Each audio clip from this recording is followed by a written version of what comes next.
Marso 21, 2026, Sabado han ikaupat nga semana han Kwaresma. Nga na naton ebanghelyo yan ang adlaw in kinuha didan ebanghelyo sumala kan San Juan. Kapitulo 7, bersikulo 40 tubtub ka 53. Pagbasa ti kangan santos nga ebanghelyo sumala kan San Juan. Han pakabati handamo nga mga tawo hini nga siring ni Jesus nabuhag hira. Mayada na siring amo na gud ini an manaragna. Nagsiring liwatan iba amo na hiyaan Mesiyas. Kundi nagsiring paan iba diri mati kang ha Galilea an Mesiyas.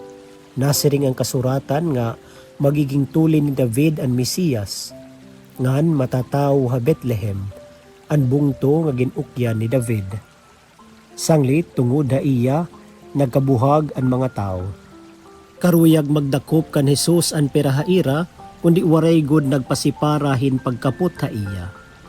Binalik ang mga gwardya ngadtohan mga Pariseyo ngan mga punuhan kapadian nga nagpakian na haira. Kay ano nga waray maniyo dadahiya? Nagbaton ang mga gwardya.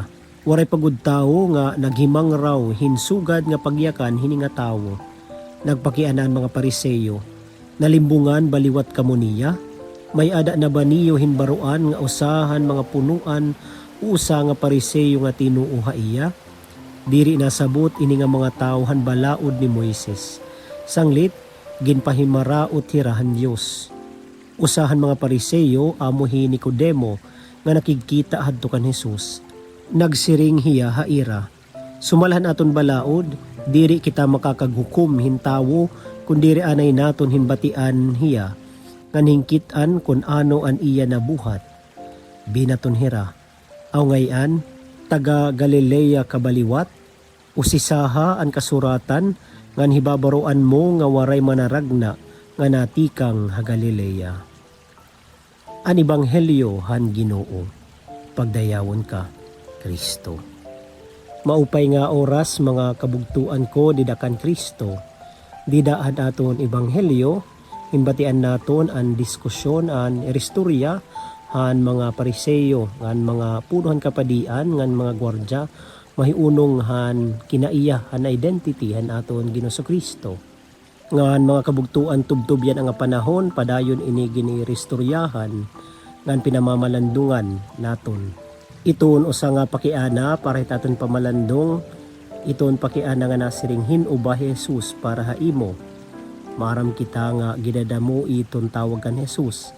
Iya iton maupay nga magmarangno, iya iton tinapay iton kinabuhi, iya an kordero han Dios, iya an dalan kamatuuran ug kinabuhi.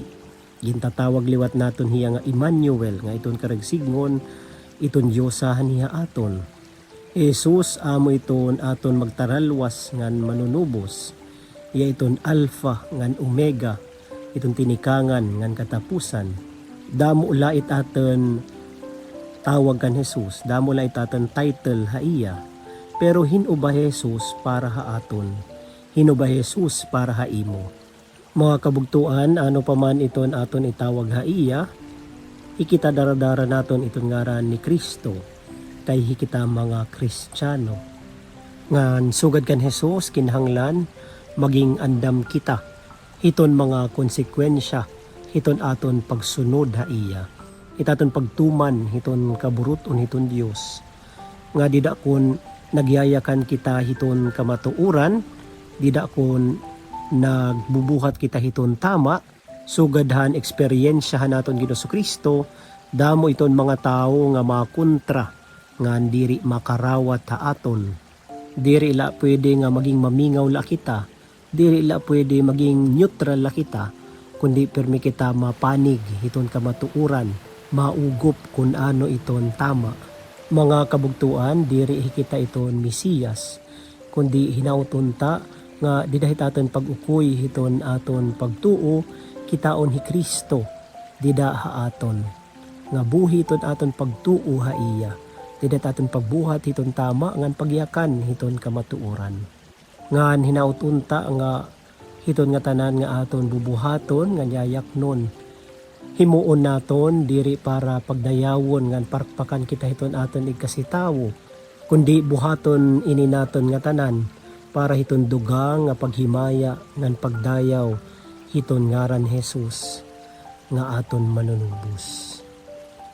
Amen.